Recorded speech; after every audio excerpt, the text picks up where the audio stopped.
आइए दोस्तों, पीजीबीपी आपका जो चैप्टर है इसमें इलस्ट्रेशन नंबर 8 स्टार्ट करते हैं।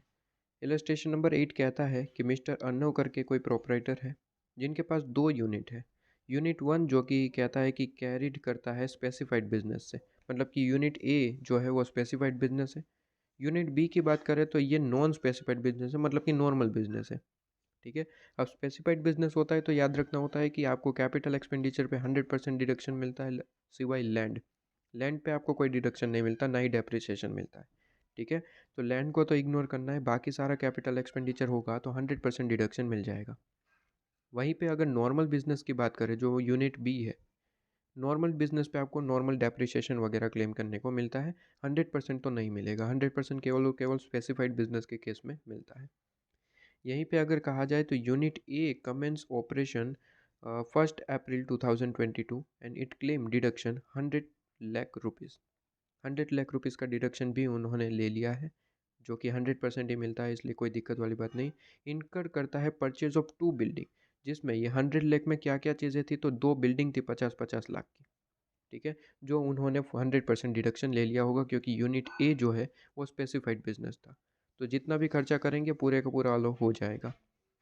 वहीं पे अगर यहाँ पे कहा जाए तो आगे कहता है कि हावेवर कहता है फेब 2024 यूनिट ए जो है वो ट्रांसफ़र कर दिया गया वन बिल्डिंग। यूनिट ए में दो बिल्डिंग थी 50-50 लाख की। कहता है कि यूनिट ए में एक बिल्डिंग ऐसी थी जिनको ट्रांसफ़र कर दिया यूनिट बी को। तो यहाँ पे प्रोविज़न ये कहता है कि अगर आप फ़ायदा लेना चाहते हैं, मतलब किस तरीके से गलत फ़ायदा आप ले रहे हैं कि यूनिट ए में आपने 100% डिडक्शन लिया और उसके बाद आपने उसे ट्रांसफ़र कर दिया यूनिट बी में, तो ये गलत है। और वहीं पे अगर ये गलत है तो सीधी सी बात है कि जो आपने डिडक्शन लिया होगा वो रिवर्स हो जाएगा और आपको नॉर्मल डेप्रिसिएशन अलाउ कर दिया गया। ठीक है। तो कहता है यहाँ पे कि examine the tax implication of such transfer in the hands of mister Arnav. ठीक है। तो यहाँ पे आपको सिंपली क्या करना है, टैक्स इम्प्लीकेशन। तो सिंपली चलिए जल्दी से कैलकुलेशन करते हैं इसको। देखिए यूनिट ए और यूनिट बी है। अब सिंपली यहाँ पे दो यूनिट्स आपके पास में, यूनिट ए में दो बिल्डिंग्स है 50-50 लाख की। ठीक है। 50 लैक्स, 50 लैक्स ये बिल्डिंग। कहता है कि एक ऐसी बिल्डिंग है जिसको ट्रांसफ़र कर दिया गया बी को, बी को ट्रांसफ़र कर दिया गया। ठीक है। मतलब कि आपने 100% डिडक्शन लेने के बाद बी को ट्रांसफ़र कर दिया, मतलब कि ये गलत आपने कर दिया। तो अब यहाँ पे क्या होता है कि अगर 50 लाख का आपने डिडक्शन ले लिया और फिर बी को ट्रांसफ़र कर दिया जो कि नॉन स्पेसिफाइड है, अगर स्पेसिफाइड होता तो कोई दिक्कत नहीं है, लेकिन ये नॉन स्पेसिफाइड बिजनेस है। ठीक है। नॉन स्पेसिफाइड बिजनेस है। अब अगर नॉन स्पेसिफाइड बिजनेस है तो सीधी सी बात है आपने यहाँ पे मिसयूज़ किया है इस चीज़ का। तो यहाँ पे प्रोविज़न ये कहता है, प्रोविज़न यहाँ पे ये कहता है कि अगर आपने स्पेसिफाइड बिजनेस से कोई डिडक्शन आपने क्लेम करके नॉन स्पेसिफाइड में ट्रांसफ़र कर दिया, मतलब कि आप मिसयूज़ कर रहे हैं, तो यहाँ पे प्रोविज़न ये कहता है कि इस चीज़ को हम पूरी की पूरी इनकम जो आपने डिडक्शन ली थी उसे डीम्ड इनकम मान लेंगे और टैक्सेबल कर देंगे। मतलब कि 50 लाख का जो आपने डिडक्शन लिया था, अब वो डिडक्शन कैंसिल कर दिया जाएगा और उसे डीम्ड इनकम मान के आपके ऊपर टैक्स लगाया जाएगा। लेकिन यहाँ पे एक रिलीफ दी गई है कि आप यहाँ पे जब भी ये 50 लाख की पूरी अमाउंट टैक्सेबल होगी, लेकिन आप नॉर्मल डेप्रिसिएशन क्लेम कर सकते हैं, कोई दिक्कत वाली बात नहीं। तो ये 50 लाख पूरे का पूरा आपका टैक्सेबल हो जाएगा यूनिट ए का। ठीक है। यूनिट ए के अंदर ये 50 लाख पूरे का पूरा टैक्सेबल हो जाएगा। क्यों? क्योंकि आपने नॉन स्पेसिफाइड बिजनेस को ये ट्रांसफ़र कर दिया, मतलब कि मिस यूज़ किया। लेकिन यहाँ पे एक रिलीफ है कि आप नॉर्मल डेप्रिसिएशन क्लेम कर लीजिए, कोई दिक्कत नहीं है।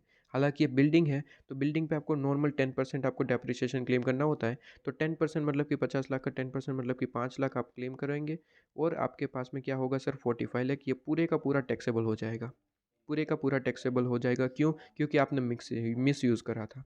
ठीक है। तो ये टैक्सेबल आपको ये हो जाएगा, इस पर आपको टैक्स पे करना होगा 45 लाख रुपीज़ पे। वहीं पे अगर बी की बात करें तो बी में तो कोई दिक्कत वाली बात नहीं है। बी में तो ये जो आपको यहाँ पे अमाउंट का 50 लाख का बिल्डिंग मिला है, वो पूरे का पूरा यहाँ पे बी के हाथ में टैक्सेबल हो जाएगा। 50 लाख जिसमें से बी भी नॉर्मल डेप्रिसिएशन क्लेम कर सकता है 5 लाख। ठीक है, 10% के हिसाब से। और यहाँ पे आपका बी के हाथ में कितना होगा सर, 45 लाख रुपीज़ टैक्सेबल। ठीक है। 45 लाख रुपीज़ टैक्सेबल। तो यहाँ पे आपके साथ इस चीज़ से ऐसे कैलकुलेशन होती है। ठीक है। तो ए में आपके पास में क्या हुआ सर, ए में आपका डिडक्शन कैंसिल कर दिया गया। और बी में आपका जो भी आपको मिला है वो आपका टैक्सेबल कर दिया गया। ठीक है, तो ये चीज़ आपके पास में क्लियर। ये था इलस्ट्रेशन नंबर 8। यहाँ पे आप चेक कर सकते हैं सिंपली, ये देख लीजिए 45 लाख रुपीज़। ठीक है, 45 और यहाँ पे भी 45, ये आपका यूनिट बी का है, यहाँ पे लिखा होगा, ये रहा यूनिट बी। ठीक है, यूनिट बी, और ये आपका यूनिट ए। ठीक है, ये चीज़ आपके पास में क्लियर। ये था इलस्ट्रेशन नंबर 8। छोटा सा इलस्ट्रेशन था, एक ही प्रोविज़न कवर करता था। ये प्रोविज़न वो थी कि अगर आपने फुल डिडक्शन ले लिया 100% और फिर उसे मिस यूज़ करेंगे, आप कहीं और ट्रांसफ़र कर देंगे, तो वो रिवर्स कर दिया जाएगा और उसे डीम्ड इनकम मान लिया जाएगा। देखिए यहाँ पे वर्ड है डीम्ड इनकम। ठीक है, तो ये वर्ड है। ये आपका इलस्ट्रेशन नंबर 8 कंप्लीट।